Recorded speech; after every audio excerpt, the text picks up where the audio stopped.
Okay, so the recording has started. Um, just a minute. Yes, okay, the recording has started. So let me start with today's lecture. Quick review of what we did yesterday, and then we are going to start with today's lecture.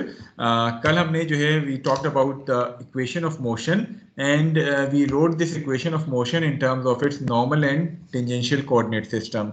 That is, we resolve this force, the unbalanced force which is acting on the particle, as well as the acceleration of this particle into its components along the tangential axis, normal axes and binormal axes. So आपने both forces और acceleration को resolve कर लिया था, जिससे आपके पास ये जो वेक्टर इक्वेशन थी, इक्वेशन ऑफ मोशन, इससे आपके पास तीन स्केलर इक्वेशन आई थी. Summation F T equal to M A T, summation fn equal to man, summation fb equal to mab.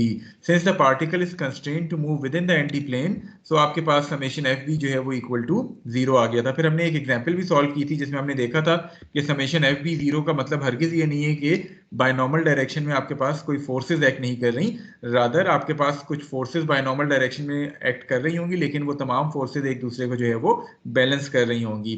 जहां तक ताल्लुक इन दो इक्वेशंस का है, summation F T equal to M A T and summation F N equal to M A N, you need to apply the kinematics as well for relating the acceleration with velocities and times wherever required. So A T की अगर हम बात करें तो A T हमारे पास v dot के बराबर होता है, और इसके अलावा ए एन की अगर हम बात करें तो ए एन हमारे पास as per the discussion of kinematics of last chapter, A N is basically V square over rho के बराबर होता है. So you need to sum all the forces which are acting along the tangential axis and put them equal to MAT. Similarly, you are going to resolve all the forces which are acting along the normal axis and put them equal to MAN or MV square over rho. And then you are going to solve these equations in order to find out those unknown quantities. As we have discussed earlier, this chapter, which is kinetics of a particle, force and acceleration. So whenever you need to require the relationship between forces and acceleration, आप ये equation of motion का जो है वो इस्तेमाल करते हैं. वो XYZ कोऑर्डिनेट्स में हमने लास्ट वीक देखा था, इस वीक हम एंटी कोऑर्डिनेट्स में देख रहे हैं, और इंशाल्लाह नेक्स्ट वीक हम इसको आर थीटा जी कोऑर्डिनेट्स में जो है वो देखेंगे.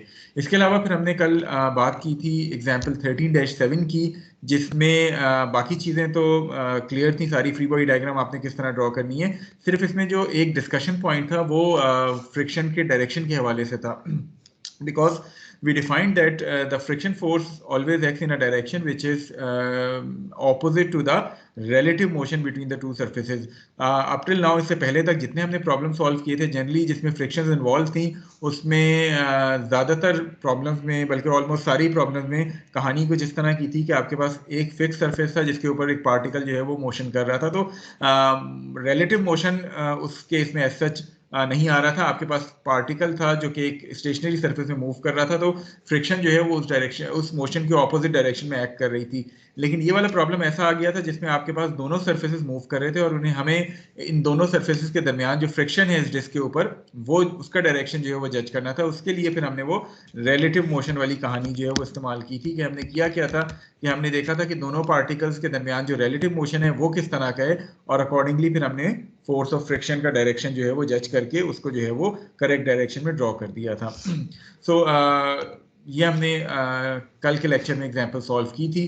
Today we are going to start with the next example which is example 13-9, और फिर हम एक या दो एक्सरसाइज के प्रॉब्लम्स करेंगे. उसके बाद थोड़ा सा अगले टॉपिक के हवाले से बात करेंगे, और उसके बाद ब्रेक होगी, और ब्रेक के बाद फिर हम जो है वो क्विज नंबर 1 कंडक्ट करेंगे. Okay, so starting with today's lecture with example 13-9, आपके पास एक पार्टिकल है which is this 60 kg skateboarder, and it coasts down the smooth circular track. So the track is smooth.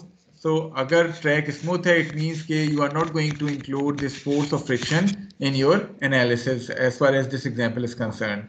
Now, if the particle or if the skateboarder starts from rest when theta is equal to 0 degrees, so it starts from rest from this position at which theta is equal to 0 degrees, you need to determine the magnitude of the normal reaction which this track exerts on him at theta equal to 60 degrees. So once this particle reaches to theta equal to 60 degrees, ये आपके पास वो theta है. So once this theta reaches to 60 degrees, what is going to be the normal force which this track exerts on the particle?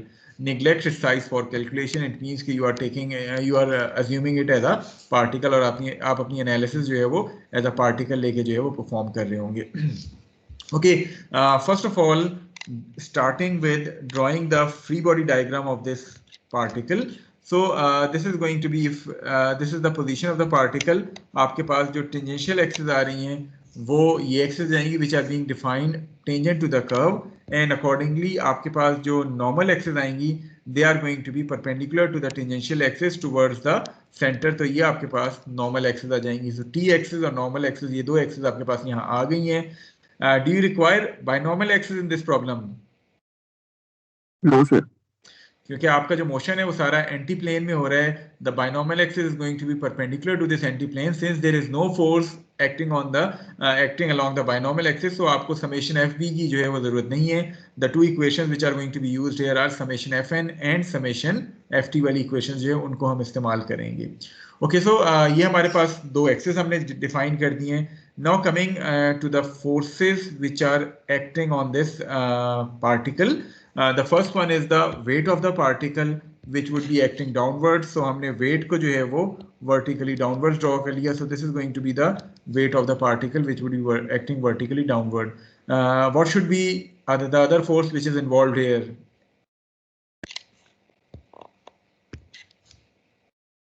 Normal force.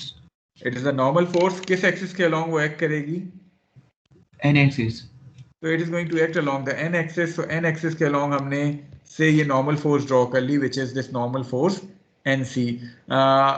और कोई force जो आप समझते हैं कि यहाँ आनी चाहिए? Force. कौन सी? Centrifugal. नहीं, देखें सेंट्रीफ्यूगल या सेंट्रीपिटल इस तरह की फोर्सेस हम शो नहीं करते हैं on the free body diagram. Free body diagram में सिर्फ और सिर्फ अप्लाइड फोर्सेस या रिएक्शन फोर्सेस आप जो है वो शो कर रहे होते हैं. ओके, NC और W. What about the force of friction? Sir वो स्मूथ सर्कुलर ट्रैक है उसने मेंशन किया. ओके, क्योंकि स्मूथ सर्कुलर ट्रैक है तो फ्रिक्शन नहीं आएगी. इन केस के स्मूथ सर्कुलर ट्रैक ना होता तो then what should be the direction of this force of friction?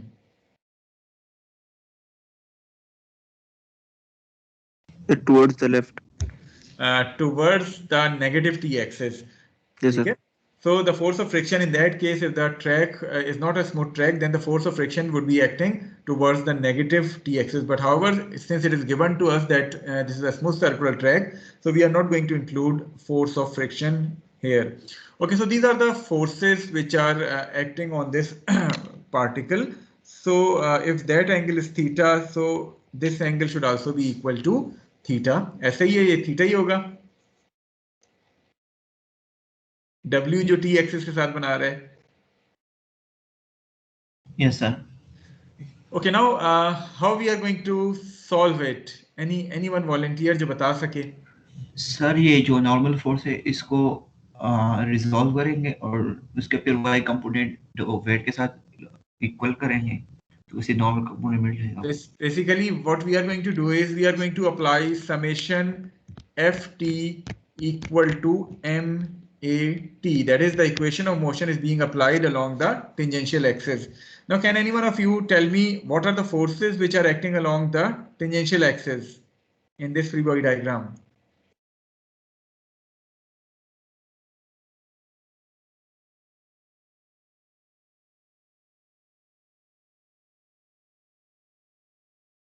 तो बस वेट के कंपोनेंट से जा रहा है. सिर्फ वेट का कंपोनेंट है. सो कौन सा component? Is it going to be cos component of weight और sine component of weight? Cos component of weight. Positive negative? Positive. So W cos of theta should be equal to m at. Let me say that this is my equation number 1 which I have written the equation of motion along the tangential axis. Okay, now moving to the normal axis and applying the same equation of motion, summation Fn equal to MAN. What are the forces which are acting along the n axis? Anyone volunteer? Normal force and one of the component of weight. Okay, so one is the normal force which is this NC acting towards the positive n axis. The other one is the component of weight, and since we have included the cos component along in the tangential equation, so यहाँ आपका sin component आना चाहिए. should it be positive or negative?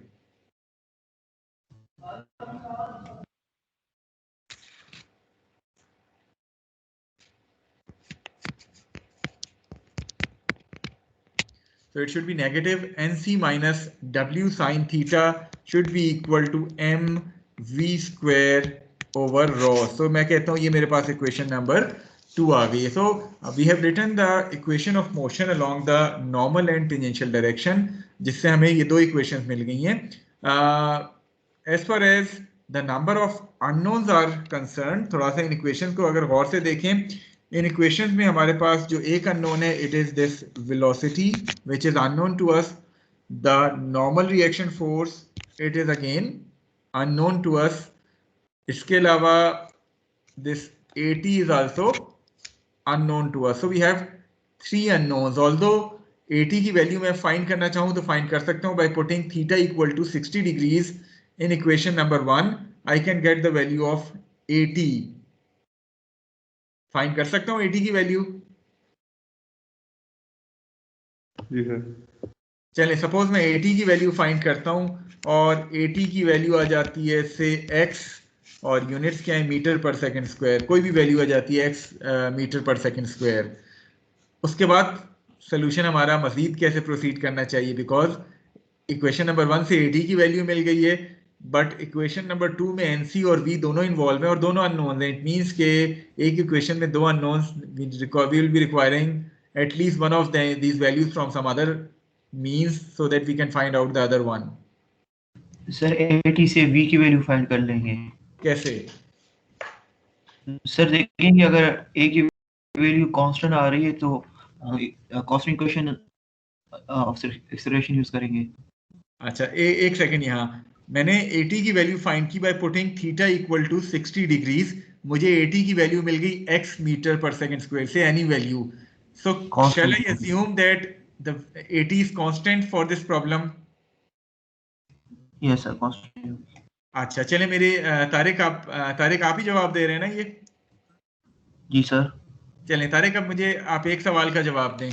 मेरे पास acceleration है a equal to, suppose किसी problem के लिए a equal to 3t, ठीक है, और मैं आपसे कहता हूं t की वैल्यू आप 2 पे एक्सेलरेशन की वैल्यू निकालें, तो t की वैल्यू 2 पे एक्सेलरेशन की वैल्यू क्या हो जाएगी?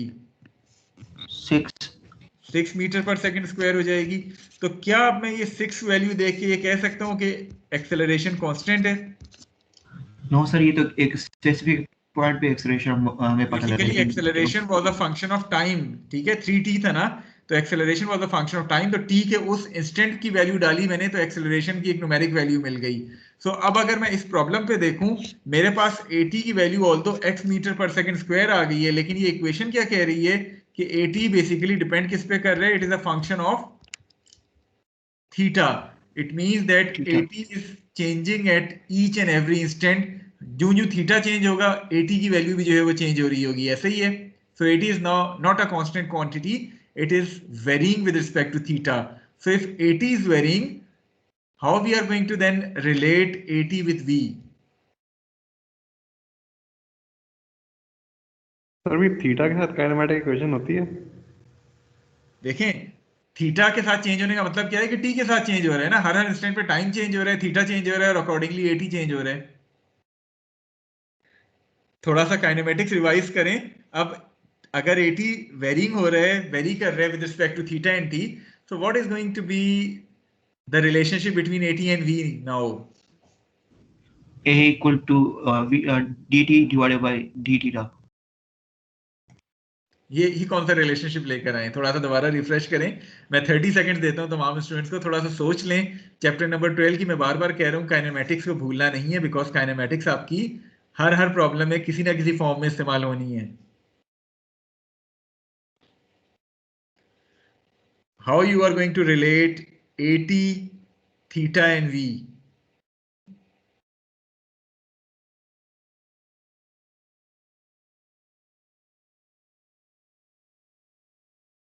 एक बात तो तय है कि AT is not constant. It means कि आप वो कांस्टेंट एक्सेलरेशन वाली इक्वेशंस को साइड पे रख दें. You need to apply those 3 general kinematic equations. तो उन 3 जनरल काइनेमेटिक इक्वेशंस में क्या कोई ऐसी इक्वेशन नहीं है जिसको हम थोड़ा सा अप्लाई कर सकें यहाँ।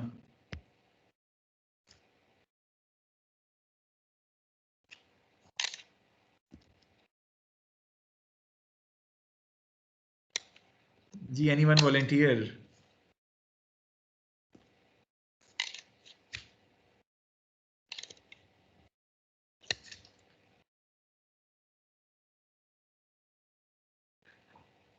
अच्छा चलें, हम बात करते हैं 3 काइनेमेटिक इक्वेशन वो हैं कौन सी, कोई बता सकता है general equations?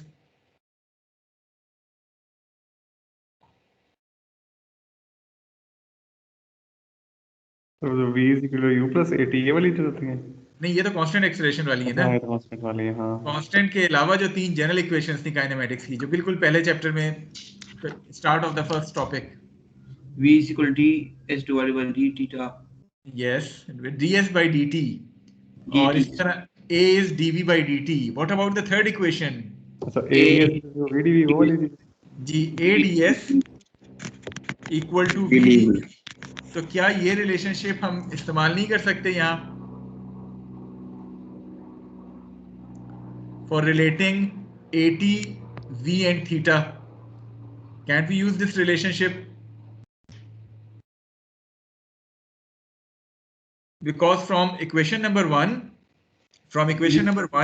we can write at is basically, अगर मैं w को mg के तौर पे लिखूं तो mm कैंसिल हो जाएगा, at आपके पास g cos theta है, ऐसे ही है।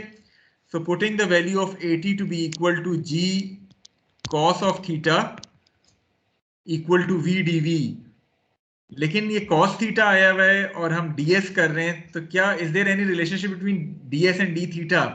क्योंकि d थीटा होगा तो हम इंटीग्रेट कर सकते हैं ना दोनों साइड्स को। is equal to r theta. Yes, that's correct. S equal to r या rho theta, so ds equal to rho d theta। rho यहाँ क्या है 4, so आप ds को हटा के यहाँ 4 d theta लगा देंगे और अब आप दोनों साइड्स को इंटीग्रेट करेंगे। So coming to the solution of this problem, ये वो फ्री बॉडी डायग्राम है जो कि अभी हमने इससे पिछली स्लाइड पे स्टेप बाय स्टेप जो है वो ड्रॉ की थी।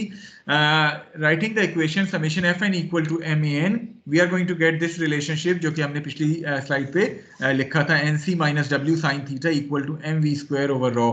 Similarly applying the equation along the tangential axis will give you w cos theta equal to mat। accordingly at would become equal to g cos theta and the value of g is 9.81, so at would become 9.81 cos of theta। So now applying the equation at ds equal to v dv, it means that 9.81 cos theta ds should be equal to v dv। और जिस तरह अभी हमने बात की है, चूंकि हम इंटीग्रेट कर रहे हैं with respect to theta, तो इस ds को भी हम in the form of d theta लिख लेंगे। So ds is rho d theta and rho is 4 here, so it would become 4 d theta। Now we are going to integrate the left hand side from 0 to theta, the right hand side from 0 to v। So once we are going to integrate it, the value of v comes out to be 8.24 meters per second। Then we are going to put this value in equation number 1 in order to find out the normal reaction force, which comes out to be 1529 newton. So this is how we have solved this.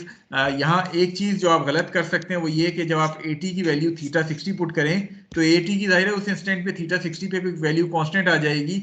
ये ना हो कि आप कहें कि this is a constant value और आप वो जनरल इक्वेशन के बजाय कांस्टेंट एक्सेशन इक्वेशन अप्लाई करके अपना सोल्यूशन जो है वो गलत निकाल लें। ना 80 की उस इंस्टेंट पे तो जाहिर है किसी भी इंस्टेंट पे जब आप कोई वैल्यू निकालेंगे तो वो एक न्यूमेरिक वैल्यू आनी है, लेकिन 80 is basically varying with respect to theta और with respect to time। Her instant पे हर टाइम के चेंज के साथ थीटा भी चेंज हो रहा है, तो 80 भी जो है वो चेंज हो रहा है। So basically 80 is a function of theta, so you cannot apply the constant acceleration equations, rather आप फिर जो है वो जनरल काइनेमेटिक इक्वेशंस को अप्लाई करते हुए सोल्यूशन करेंगे। Is it clear to all of you? कोई क्वेश्चन जो आप पूछना चाहें? सर जो v के लिए हम मतलब हमने फाइंड किए थे तो एक दूसरे फार्मूले से हम कर सकते हैं हाइट कौन से, सा कौन सा? Under root 2gh। ये फार्मूला किस लिए, किस अजम्पशन पे या किस चीज के लिए आपने डिराइव किया था, कुछ याद है? सर वो इनिशियली रेस पे होते हैं। It was for free falling objects, isn't it Tariq? Yes sir ऐसे ही तो, लेकिन इसमें फ्री तो फॉलिंग फोर्स नहीं लग रहा। बेसिकली फ्री फॉलिंग ऑब्जेक्ट के लिए होता है, तो ये क्या फ्री फॉलिंग ऑब्जेक्ट है? It is sliding, sorry. ठीक है, तो we can not apply that formula. जी, any other question which you want to ask? कोई और सवाल जो कोई स्टूडेंट पूछना चाहे regarding this example 13-9? Sir kindly थोड़ा रिपीट कर दीजिएगा ये एग्जांपल। किस स्टेप को? सर ये एक्सेलरेशन वाला जो आपने बताया।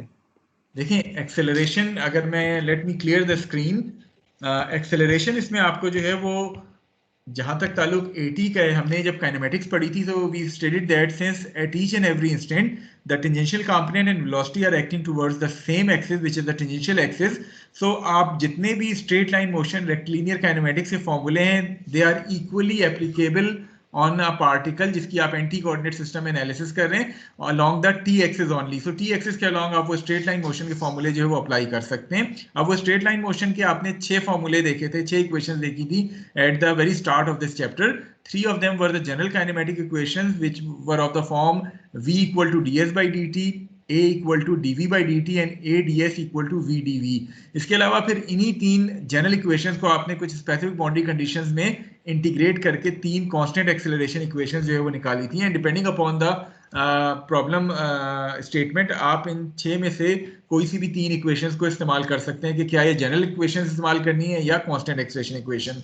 अब आपके पास यहाँ जो AT है, AT is basically equal to g cos of theta. तो आपके पास जो टेंजेंशियल कंपोनेंट है एक्सेलरेशन का, it is basically defined to you as a function of theta rather than constant. ये हर इंस्टेंट पे सपोज पार्टिकल यहाँ मौजूद है, थीटा डिफरेंट होगा, AT की वैल्यू डिफरेंट होगी।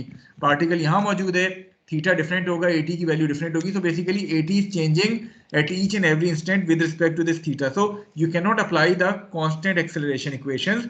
Rather आपने जनरल काइनेमेटिक इक्वेशन जो है वो इस्तेमाल करनी है। अब अगर जनरल काइनेमेटिक इक्वेशन इस्तेमाल करनी है तो वो कौन सी इक्वेशन है जनरल काइनेमेटिक वाली जो कि मुझे एक्सेलरेशन, वेलोसिटी और s या थीटा का रिलेशनशिप दे रही होती है? वो आपकी थर्ड इक्वेशन है ADS equal to VdV.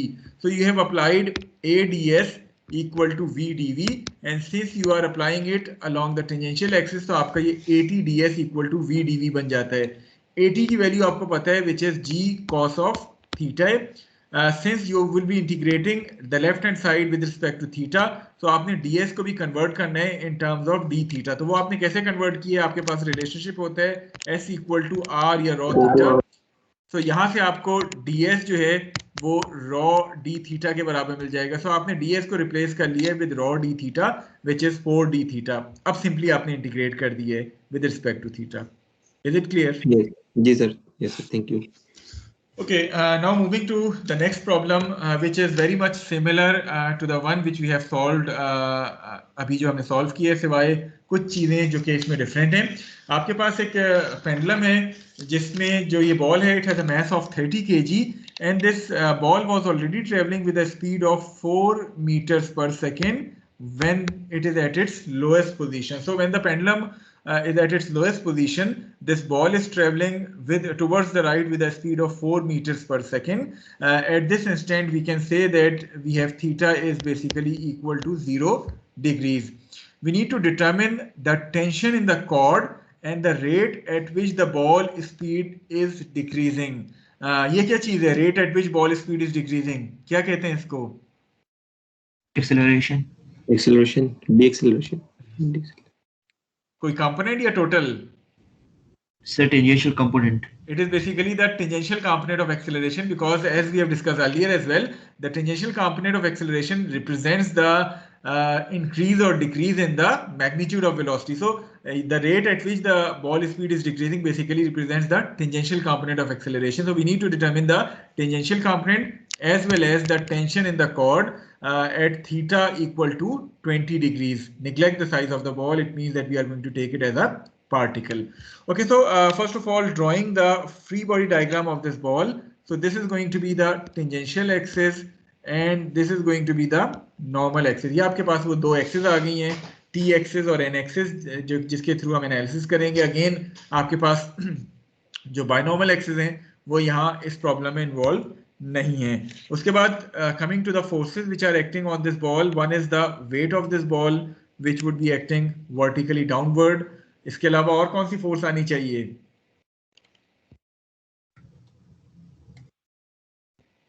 Tension along the string. Remove that cable connection, आपके पास टेंशन आ जाएगी that would be acting towards the t axis. So if that angle is theta, this angle would also be equal to theta. ये आपके पास free body diagram जो है वो complete हो जाएगी. So your free body diagram is now complete. Applying the equation which is summation say Fn equal to MAN. So applying the equation summation Fn equal to MAN, what are the forces which are acting along the normal axis? Tension. Any other force? mg cos theta or tension. So mg cos of theta, should it be positive or negative? Negative. So negative, so t minus w cos of theta should be equal to mv square over rho. Suppose मैं कहता हूँ this is my equation number 1. Again applying it along the tangential axis, summation ft equal to mat. What are the forces which are acting along the tangential axis? Plus mg sin theta. Plus mg or minus mg? Sorry sir, minus. Minus mg. Minus. So minus w या minus mg sine of theta should be equal to mat. Let me call it my equation number 2. m को अगर मैं cancel कर दूं, so at would now be equal to minus g sine of theta. ऐसे ही है. So again, at is basically given to you as a function of theta. So at is not constant, rather at is given to us as a function of theta. So step क्या होगा? वही at ds equal to v dv. ठीक है, तो आपने वही equation इस्तेमाल करनी है जो हमने इससे पिछले प्रॉब्लम में इस्तेमाल की थी. a ds equal to v dv या at ds equal to v dv का आप इस्तेमाल करेंगे. at is minus g cos theta, so writing at as minus g sin of theta. What about ds? इसको हम d theta की form में लिख सकते हैं. Yes sir. क्या हो जाएगा यहाँ? r d theta 4 into d theta. तो 4 into d theta हो गया. अब ये सवाल कराने का मकसद क्या है कि आपने यहाँ भी इंटीग्रल डाला, यहाँ भी इंटीग्रल डाला, लेफ्ट साइड पे हो जाएगा ये 0 से लेके थीटा तक integrate. What about the limits on the right hand side? 4 से v तक. Yes, because the pendulum was already traveling at a speed of 4 meters per second, so you are not going to put it from 0 to v, rather you are going to put it from 4 till v. So ये सवाल कराने के दो मकसद है. एक तो ये कि लिमिट्स आप सही तरह से पुट करें, ये ना हो आंखें बंद करके हर दफा इसको 0 से v जो है वो पुट करें. The pendulum was already travelling at a speed of 4 meters per second when theta is equal to 0 degree. So theta की lower limit अगर आप 0 डाल लें तो accordingly you need to put out the lower limit of v to be equal to 4. ठीक है, तो उसके बाद फिर आप solve करेंगे in order to find out the value of v. जो आपकी v की वैल्यू आएगी उसको आप इक्वेशन नंबर 1 में डालेंगे तो you are going to get the value of tension. So accordingly थोड़ा सा हम इसका सोल्यूशन देख लेते हैं. ये हमने summation fn equal to man वाली इक्वेशन अप्लाई की. Then we applied summation ft equal to mat, which will give us at to be equal to minus g sine of theta. Then we have applied at ds equal to v dv, and accordingly once we are putting the limits, we are integrating the right hand side from 4 to v and the left hand side from 0 to theta. So the value of v comes out to be 3.357 meters per second. The value of at comes out to be minus 3.36. And putting these values in equation number 1 will give you the value of tension to be equal to 361.1 Newton. Is this problem clear to all of you? Very much similar to the previous problem, सिवाय एक change के कि जिसमें हमने ये limits जो है वो थोड़ी सी चेंज की हैं. क्लियर है तमाम लोगों को?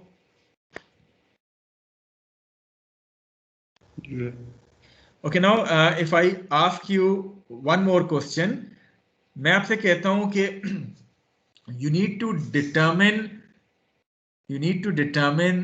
the maximum value of theta जिस तक ये बॉल जो है वो स्विंग करेगी. Can you find out that maximum value of theta जिस तक ये बॉल स्विंग करेगी?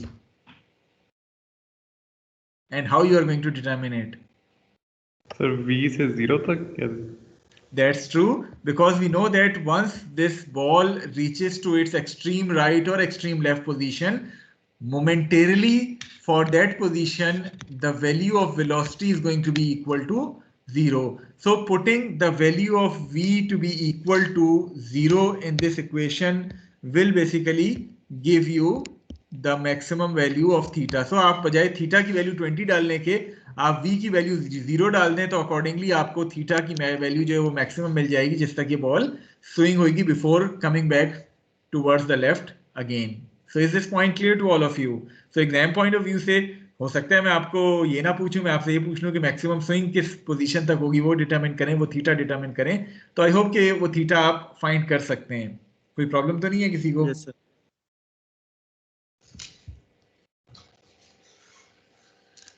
No, Okay. sir. Okay, so moving on to the final exercise problem, which is problem 13-76.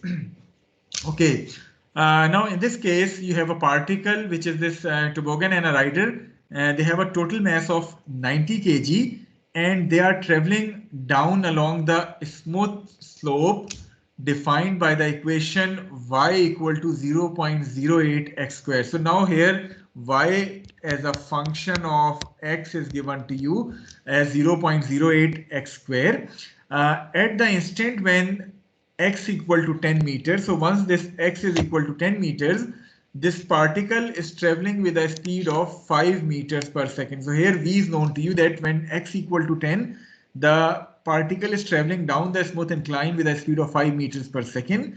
You need to determine at this instant what is the rate of increase in the speed. So it means कि आपसे AT पूछा जा रहा है. You need to determine the tangential component of acceleration as well as the normal force which this toboggan exerts on the slope. जो normal force exert की जा रही है वो आपने determine करनी है. You need to neglect the size of the toboggan and rider. It means that आप इसको as a particle लेके जो है वो solve करेंगे. Okay, so starting with the free body diagram of this particle, ये वो particle है जिसकी हम बात कर रहे हैं. So the free body diagram के लिए हम कहते हैं कि this is say the tangential axis. Accordingly आपके पास उसके 90 डिग्रीज के ऊपर नॉर्मल एक्सिस आ जाएंगी. सो ये टेंजेंशियल एंड नॉर्मल एक्सिस आ गई. The forces which are acting here is the weight of this rider which would be acting vertically downward, the normal reaction force which would be acting along the normal axis से आपको ENC force जो है वो given है. So W और NC आपको given है. चूंकि स्मूथ स्लोप था तो फ्रिक्शन इन्वॉल्व नहीं है, अदरवाइज फोर्स ऑफ फ्रिक्शन भी जो है वो यहाँ इन्वॉल्व हो सकती थी. Okay, now how we are going to solve it? Any idea?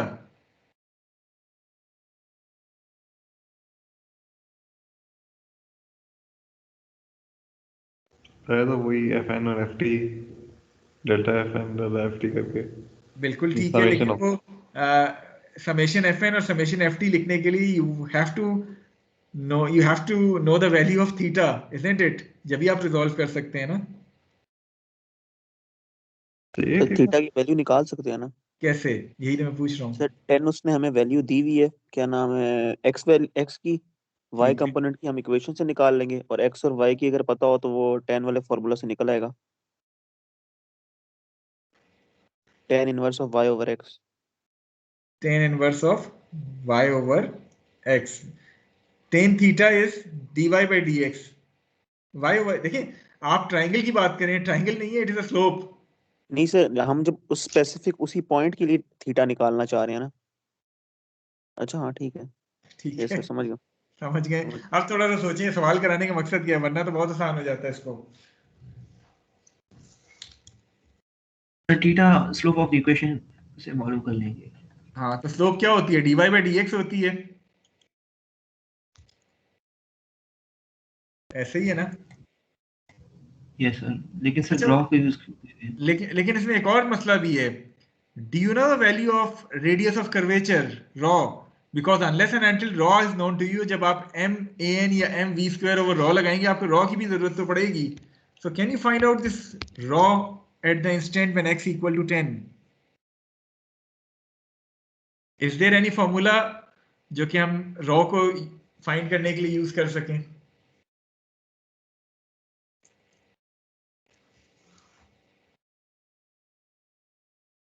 Chapter number 12 कोई फॉर्मूला पढ़ा था आपने ऐसा? यस सर, क्या था 1 वो? Plus dy by dx square whole square फिर 3/2 अंडर रूट कुछ था सर। सर आपने कहा कि ये कम यूज होगा।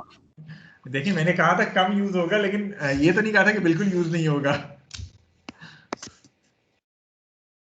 ठीक है, वो फॉर्मूला क्या था अगर हम उसको लिखना चाहें, रॉ बेसिकली था 1 plus d y by d x square whole power 3/2 divided by d square y over d x square.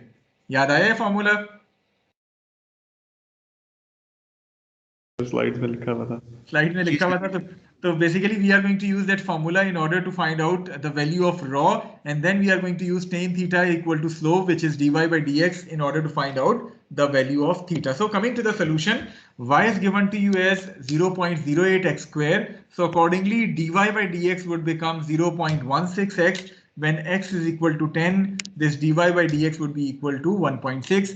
Similarly, differentiating it once again with respect to x, d square y over dx square would be equal to 0.16. The formula for finding the radius of curvature is again flashed to you. Rho equal to 1 plus dy by dx square whole power 3/2 over d square y over dx square. So putting all the values, the value of radius of curvature at this instant comes out to be 41.98 metre. इसी तरह जब हम slope की बात करें, आपके पास slope जो है वो dy by dx से डिफाइन होती है, and that is equal to tan theta. So accordingly at this instant theta would comes out to be 57.99 degrees. It means कि आपके पास ये जो थीटा है ये 57.99 डिग्रीज आ गए। Now your free body diagram is shown to you here, जो अभी हमने लास्ट स्लाइड पे बनाई थी। So now applying the equations of motion along the tangential axis, summation ft equal to mat, summation fn equal to man. The forces which are acting along the tangential axis is the component of weight. So you can write w sin of theta या w cos of 90 minus theta, जिस तरह भी आप जिस तरीके से भी angle लेना चाहें, n एक्सिस से या t एक्सिस से, जिस तरह भी आप मेजर करना चाहें। सो ज़्यादा आराम से आप मेजर कर सकते हैं with respect to n axis जो ये थीटा बना रहे हैं। सो आपके पास ये w साइन ऑफ थीटा हो जाएगा विच इज 57.99। सो इससे you can find out the tangential component of acceleration.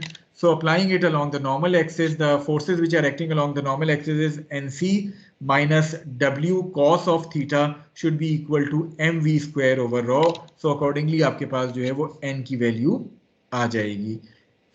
सारा सवाल कराने का मकसद क्या था कि ऑल्दो मैंने कहा यही है कि जनरली रॉ आपको नोन होता है, लेकिन इन केस किसी प्रॉब्लम में रॉ आपको नोन नहीं है, रेडियस ऑफ कर्वेचर नोन नहीं है, लेकिन y as a function of x के तौर पे गिवन है, तो उस सूरत में फिर आप इस फॉर्मूले के जरिए रेडियस ऑफ कर्वेचर जो है वो डिटरमिन कर सकते हैं। Is it clear to all of you? Yes sir. चलें, so with this our topic of equation of motion in terms of normal and tangential coordinates is being finished. अब हम करेंगे क्या कि थोड़ा सा हम अगले टॉपिक के हवाले से एक छोटी सी डिस्कशन करेंगे, उसके बाद हम ब्रेक करेंगे और ब्रेक के बाद फिर हम क्विज जो है वो स्टार्ट कर सकते हैं। So the next topic is equation of motion in terms of cylindrical components. ये टॉपिक हम स्टार्ट तो नेक्स्ट वीक करेंगे, लेकिन थोड़ा सा आपको थॉट देने के लिए कि इक्वेशन ऑफ मोशन जो है वो in terms of cylindrical coordinates थोड़ा सा ज़्यादा कॉम्प्लिकेटेड होती है as compare to the equation of motion in terms of rectangular और नॉर्मल टेंजेंशियल कोऑर्डिनेट सिस्टम। वजह क्या है, उस वजह को समझने के लिए ये एक ब्लैंक स्लाइड मैंने डाली है जिसमें थोड़ा सा हम कोशिश करते हैं उस वजह को समझने के लिए। So we are basically talking about the equation of motion in terms of cylindrical coordinates. सबसे पहले इसको समझने के लिए let us consider say tube, pipe, जो भी आप कहना चाहें हम इसको कंसिडर करते हैं। So this is say a tube जिसके अंदर आपके पास एक पार्टिकल है which is traveling along this tube और ये ट्रेवल किस तरह कर रहा है, आपने इसके ऊपर एक टेंजेंशियल फोर्स अप्लाई की है जिसके नतीजे में ये पार्टिकल जो है वो इस कर्व के अलोंग जो है वो ट्रेवल करे। Let me just redraw it ताकि आपको इसको मैं सही से समझा सकूं। ओके, सो हम कर क्या रहे हैं कि हमने कहा कि हमारे पास एक अदद स्लॉट है जो कि कुछ इस शेप का है स्लॉट,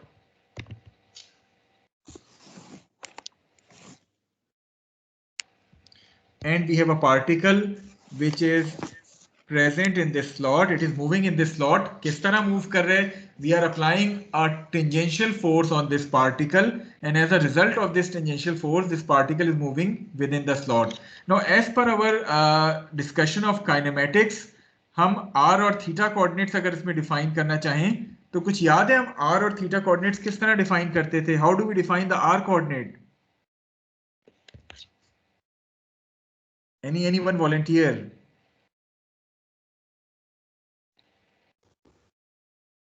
किस चीज का r कोऑर्डिनेट? जो r थीटा कोऑर्डिनेट्स या काइनेमेटिक्स में हम r एक्सिस डिफाइन करते थे वो कैसे डिफाइन करते थे? कुछ याद है?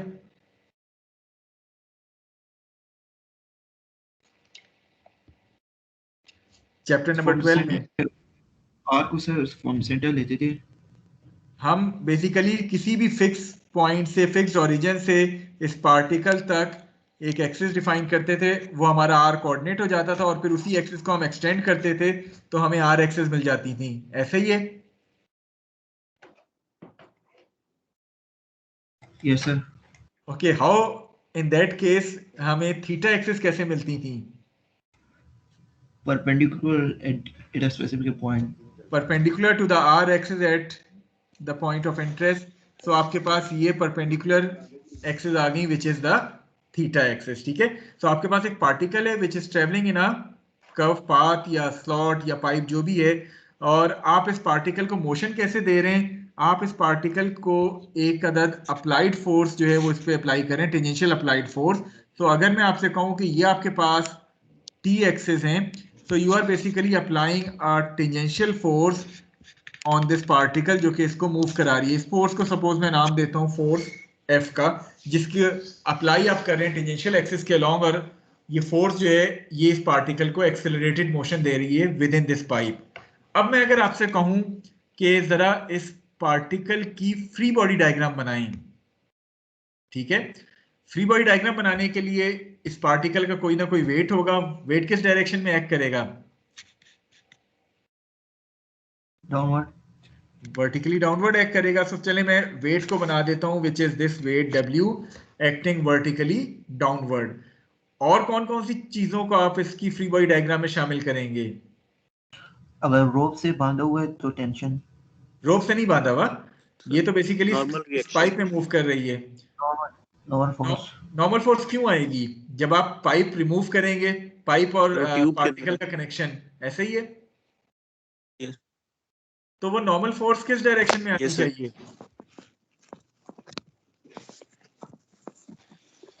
सर t एक्सिस के perpendicular.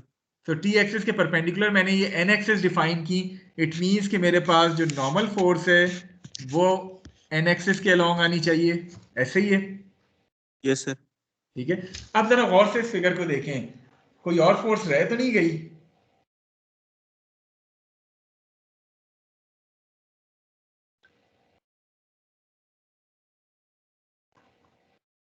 What about friction? Pipe और पार्टिकल के बीच में फ्रिक्शन नहीं होगी?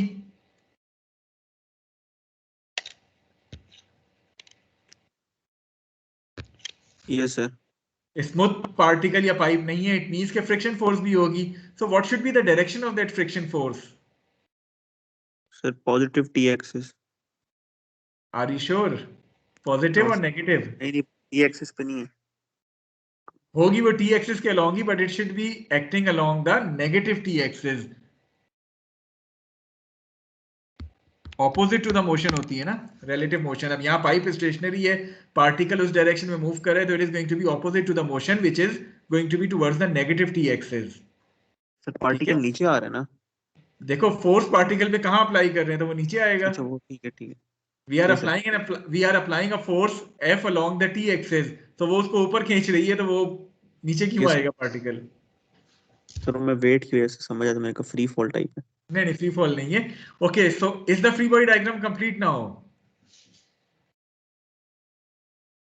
Yes sir. चलें अब थोड़ा सा गौर से देखें।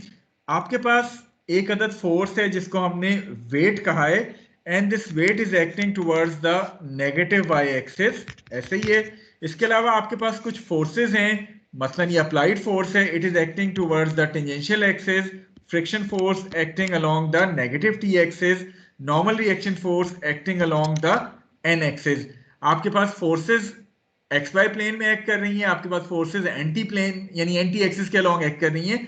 आपने इन तमाम फोर्सेस को रिजॉल्व के एक्सिस के अलोंग करना है, आपने आर और थीटा एक्सिस के अलोंग रिजॉल्व करना है। इट मींस के आपके पास एक ही प्रॉब्लम में वो तीनों के तीनों कोऑर्डिनेट एक्सिस, तीनों के तीनों सेट ऑफ कोऑर्डिनेट एक्सिस जो कि अभी हमने पढ़े हैं, वो सारे के सारे इन्वॉल्व हैं। इसमें एक्स वाई प्लेन की फोर्सेस भी इन्वॉल्व हैं, इसमें एंटी प्लेन की फोर्सेस भी इन्वॉल्व हैं, और इन तमाम फोर्सेस को आपने रिजॉल्व करना है आर और थीटा एक्सिस के अलोंग। तो एक तरह से आपके तीनों कोऑर्डिनेट सिस्टम इन्वॉल्व हो जाते हैं when you are writing the equation of motion in terms of r and theta coordinates. That's why आपके पास जो kinematics या kinetics in terms of r theta coordinates है, it is much more complicated as compared to the kinetics in terms of x y और anti coordinate system, क्योंकि वहां आप as such एक या दो coordinate system ही consider कर रहे थे।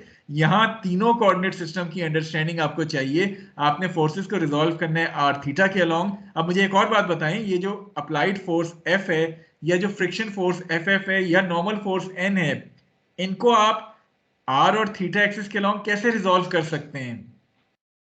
What do you require for resolving these forces along the r और थीटा एक्सिस?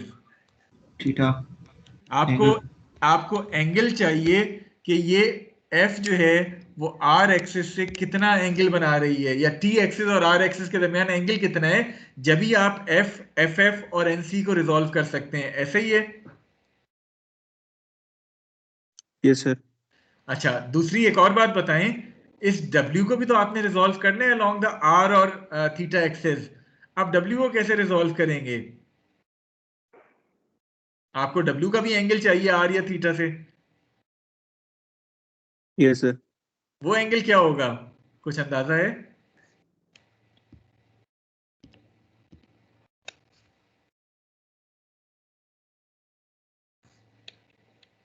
सर फोर्स और उसके दरमियान वाले में ऐड कर देंगे आर और एफ वाला। बेसिकली ये हम सिचुएशन देख रहे हैं ना, ये हमारे पास R एक्सिस है, सो मेरे पास W एक्ट कर रहे हैं इस पोजीशन पे। So if this angle is theta, sir this 90 angle minus is theta जो 90 माइनस थीटा।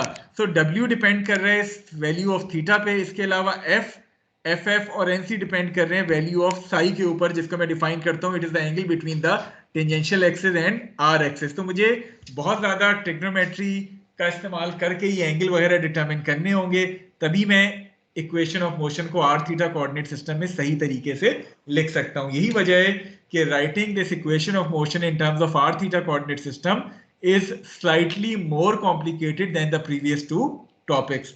सो इस टॉपिक की अंडरस्टैंडिंग हर एक को हो गई है। बाकी डिस्कशन या एंगल्स कैसे निकालने हैं वो हम बात करेंगे इन अवर नेक्स्ट वीक लेक्चर। फिलहाल इस प्री बॉडी डायग्राम के हवाले से कोई चीज जो आप पूछना चाहें? डिफिकल्टी आपको आइडिया हो गया कि क्यों डिफिकल्ट होता है equation of motion r theta में लिखना? समय इस्तेमाल करते क्यों है? देखिए, हमें इस्तेमाल इसलिए करते हैं कि आपको जनरली जब कभी पार्टिकल मूव कर रहा हो सर्कुलर पाथ में, तो आपको ज्यादातर डाटा इन टर्म्स ऑफ उसके एंगल के हवाले से गिवन होता है कि आपकी ये जो पार्टिकल है इसका पाथ फंक्शन है फंक्शन ऑफ थीटा के तौर पे जो है वो नोन होता है, जिसकी वजह से फिर आपको जाना पड़ता है r थीटा कोऑर्डिनेट्स की तरफ। ठीक है, okay. So free body diagram के हवाले से कोई चीजें क्लियर हुई है? ये वाली जो अभी हमने डिस्कस की थी, तफसील के साथ ये एंगल्स हम डिस्कस करेंगे अपने नेक्स्ट लेक्चर में, जब हम इस इक्वेशन ऑफ मोशन को एक्चुअली लिखेंगे in terms of r theta coordinate system. So shall we take a break of कितनी देर की ब्रेक चाहिए?